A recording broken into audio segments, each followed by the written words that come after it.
Ils étaient en première ligne, le soir des attentats qui ont ensanglanté Paris. J'ai été pris en otage en fait pendant 2h40 par 2 des 3 terroristes qui ont attaqué le Bataclan ce soir-là. Le soir du Bataclan, j'étais donc commissaire de police, chef du commissariat central du 10e arrondissement de Paris. 10 ans après, Julien, Stéphane et David sont venus raconter l'horreur du 13 novembre 2015 dans ce lycée de Coutances. J'entends les rafales de Kalachnikov, donc moi je me dis je vais essayer de me planquer entre les sièges, et à ce moment-là je vois arriver les 2 terroristes qui étaient montés par les escaliers. Je vois en fait toute la fosse, donc à peu près environ 600 à 700 personnes qui sont allongées face contre terre et des jets de sang en fait, comme ça. Et en fait je me dis ok, et les jets de sang correspondaient aux tirs.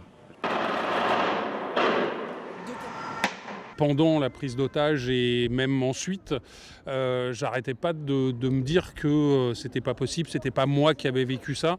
Et même encore aujourd'hui, j'ai des moments où je me dis mais c'est tellement incroyable que même moi j'ai du mal à y croire. Moi en tout cas je vois vraiment ça comme une mission, comme un devoir de transmission en fait, de dire aux élèves oui écoutez aujourd'hui vous allez voir des concerts etc. Mais un soir en France on a tué des gens parce qu'on était dans une salle de concert, on a tué des gens parce qu'ils étaient sur des terrasses. On arrive sur une scène de tuerie de masse. Une scène de tuerie de masse, c'est donc plusieurs corps étendus sur le sol. C'est des morts qui sont désarticulés. Désormais sous-préfet de la Manche à Coutances, Julien Miniconi était commissaire du 10e arrondissement, le soir des attentats.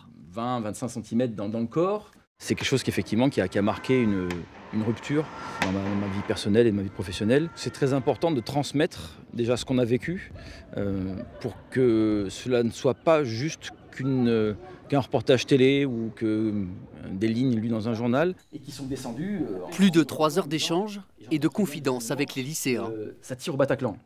Voir leurs témoignages, quelque chose qu'ils ont vécu quand même très touchant. C'est ultra important d'avoir leur point de vue et de voir un peu leur ressenti. Pour raconter cette nuit qui a changé leur vie. À faire